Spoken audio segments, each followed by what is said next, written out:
G'day to all my friends and family, and welcome to this episode of Jim's 5am Club. And as you can see, it's a cracker. It's a cracker of a day here in Sydney town. And as I always say, autumn in Sydney is probably the best weather by far. It's blue sky everywhere you look. There's a gentle westerly breeze with a hint of south push into it as well. And the sun's glistening off this beautiful harbour. I'm at Circular Quay. I'm in front of the Museum of Contemporary Art. The grass is freshly mown. And what we'll do is we'll just go for a bit of a walk and talk. I think what I'll do is I'll head up to my favourite little area, which is at the International Passenger Terminal. I won't go up top, I'll just stay down below. And we'll go through a book summary. And the book summary is another beautiful book summary where, for sure and for certain, we're going to learn something, because every book that I've ever been through, there's always something that I've learned, and an opportunity to join a few more dots. And the more dots we join, the more dots we're capable of joining. The more we learn, the more we're capable of learning. So this book is entitled Focus, and it's by an author named Daniel Goreman. And here we have, got some bananas here. Wonder what they're promoting, but anyway, I won't ask them. Thanks, love. Appreciate that. Have a good day. You too. There we go. We've just learnt about it. So it's skin cancer awareness, and we're checking our spots. Let me pop this in my pocket. So we're focusing on a book called Focus, and allow me just to pop it in my pocket, what they gave me. And the book here kicks off with a quote from the author. And the author says that directing attention towards where it needs to be is and go. So how we direct our attention to where it needs to be and where we need to go is a primal task of leadership. So leaders in organisations, and also personal leaders in terms of our own personal life, we need to learn how to channel and direct our attention in order to get the most out of what we have available to us. Then the author goes on to talk about something that I think we all probably understand pretty well. And he says that we all have attention issues. So don't think that you're unique, or you're different, or your children are different and unique. Every single person has attention issues. And it's important to understand and to embrace and to appreciate that it's almost impossible to grab and hold anyone's attention these days, because we live in a completely distracted world. You know, a world where there are people, there are things, there are events constantly trying to grab our attention. We're surrounded by lots of noise, lots of sensory noise, which is used by many advertising and marketing teams to grab our attention. So it's pretty hard to grab and hold somebody's attention, is the key point.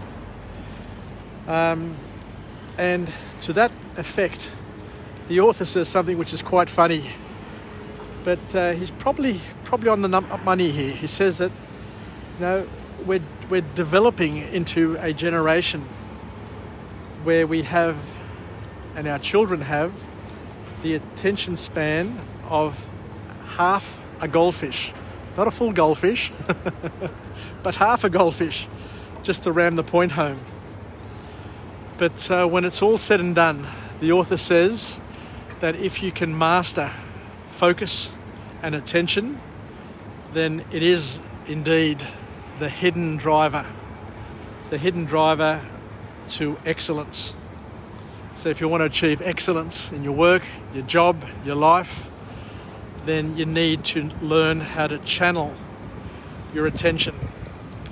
And it doesn't mean being focused all the time, but it's learning how to focus and how to let your mind wander from time to time, just to relieve the pressure and the strain, I guess, is one of the other key messages. The author then also says that when we're working, regardless of what we're doing, when you just keep staring at a screen, from time to time, invite your mind to just wander, because the author introduces us to a concept called open awareness. And now I'm happy I'm actually reading this book, because there are times where I do have mind wander. For example, I'm in church and all of a sudden I'm relaxed, I'm focused, I'm praying, and then all of a sudden my mind will dart off on a tangent. Or I'm working on something and then all of a sudden I start to daydream. And I've been doing that ever since I was a kid, and I'm sure I'm not alone. Many of us will have experienced the glory, I guess, and the beauty of daydreaming.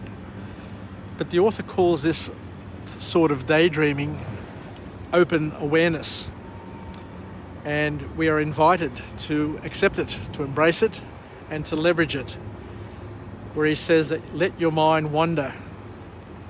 Wander off, W-A-N-D-R, as opposed to W-O-N-D-R. So let it wander.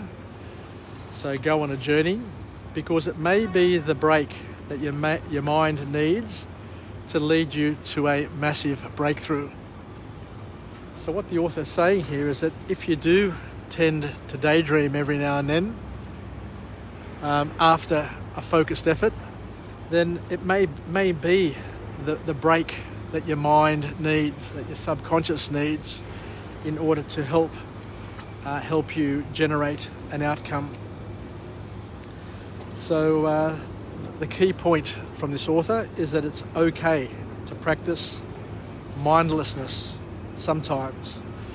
We read a lot of books about being mindful, but the author says that we need a balance. Now, you can't be mindful all the time, because that in itself is counterproductive. We need moments, we need times, scheduled times, where we can just wander, daydream, and just fluff about without feeling bad, without feeling as if it's a negative sort of experience and an outcome. So studies show, so here we go, we talk about science. So this is a study that the author presents and says that studies show that you can generate up to 40% of your ideas when you let your mind wander and when you allow your mind to have rested properly. So for people who are creative, it's pretty impressive and pretty important to understand that mind wander or mindlessness can help you create some pretty powerful ideas and help you in your quest for creativity.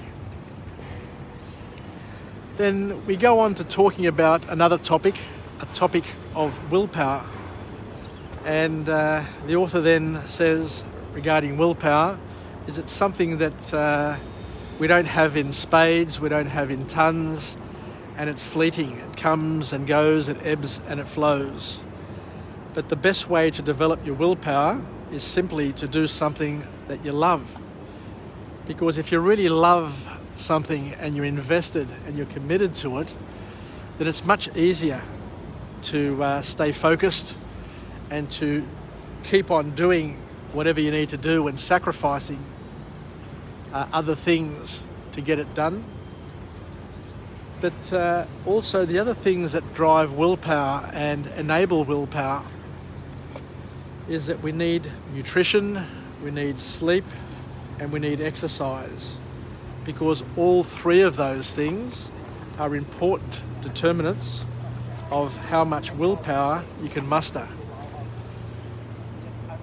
There you go. So I guess we can look back and we can look at other areas of our lives that we've grown up with and we've thought about, and my mind straight away goes to brainwashing and torture, where you force people to not sleep, and you don't feed them well, and they're not allowed to exercise their mind or their bodies. And that in itself, from what this study shows, is one of the contributors to breaking somebody down and brainwashing them. But let's get back on point here, and the author reminds us that if you do something that you love, your willpower will most definitely be stronger, and the workload that you're engaged in will feel effortless. But one additional point that the author adds is that it's important that you believe and that you're totally invested in what you are doing, and it's got to be able to fit into your value set and be aligned with your values and your goals and your actions. So you live as a congruent person, doing, walking the talk, not just talking about it. So the other thing that the author touches on in this book is the importance of imagining distant problems as being immediate in order to make better long-term decisions. And the author here makes some really, really good points, some points that really got me smiling and chuckling, I guess, when I was on the bus looking at them. And the author reminds us that we need to add a deadline to our dreams and goals in order to activate them and bring them to life, else they'll never ever see the light of day. And the following point is an absolute cracker, and I'm sure you're going to love it. So the author here reminds us, and this is a pretty confronting sort of point, a confronting reminder that will spur even the laziest person to action. Because he says, and I quote, "The regret of having a shitty life is too far away to cause most of us to panic now, because it will only come when you are too old to change it." So what the author here is saying is that if you don't have deadlines, if you don't bring your challenges and your problems into the present, and you just keep on pushing them to tomorrow and into the future, then you're not basically going to do anything of note. And then you're going to look at your life in 10, 20 years time, or 5 years time, or 1 year time, and be shitty with yourself, saying, I had all of these opportunities to do all of these things. I had health, I had a support structure, I had my family, I had friends, I had my health, you name it. We had everything. And yet, because of our laziness, because of our tardiness, we didn't do anything, but we kept on pushing it to tomorrow. So the author's call to action is to add pretty stringent deadlines to all the things you want to do in order to get them done. Because if you don't make them immediate, if you don't put pressure on yourself, then you're not going to basically achieve anything, and you're going to look back over the years and be shitty. You're going to be shitty with yourself, because all of a sudden you won't be able to get up, get in the car and go for a drive. You won't be able to go for a walk or a run or a swim or any of those things, because your life will have changed. The years will have caught up to you. So we need to panic and to do it now, because the reality is it's later in our lives than most of us accept, acknowledge and think. So we need to bring it now. We need to bring it into the present and to create deadlines and activate our imagination. And we need to try and feel the pain, generate and feel the pain of tomorrow. We need to feel it now, and not to stay in our comfort zones for too long and to push it to tomorrow, because as our parents have always told us, tomorrow never comes. So I think I'll leave it there. So once again, thank you for joining me on this episode of Jim's 5am Club. I'm a lot more comfortable delivering this service now, given that I've got 920 or so under my belt in English. So the book that we just finished was entitled Focus by Daniel Goreman. I'll finish off with a positive affirmation. I'm alive, I am well, I feel absolutely great. To my friends and family, stay connected, stay relevant, stay reasonable, and most importantly, let's stay focused, but also allow our mind to wander and to express and to leverage open awareness, where we're allowed to daydream every now and then, because daydreaming is an asset and is a gift from God. So I look forward to coming to you again from a different location with a different message, a message of empowerment, so we can get through the morning, get through the day, and be and share our experiences, share our opportunities, and be the wind beneath our wings, the wave beneath our boards, the wind, the zephyr that billows our sails and flutters our flags, and the big turbines, the big propellers that churn the water and propel our craft in the direction that we desire. Yasas, take care, and I'll head back to work now, and I'll come to you again from a different location with a different message shortly, so that we invite each other to live, learn and pass it on. Bye for now. Yasas.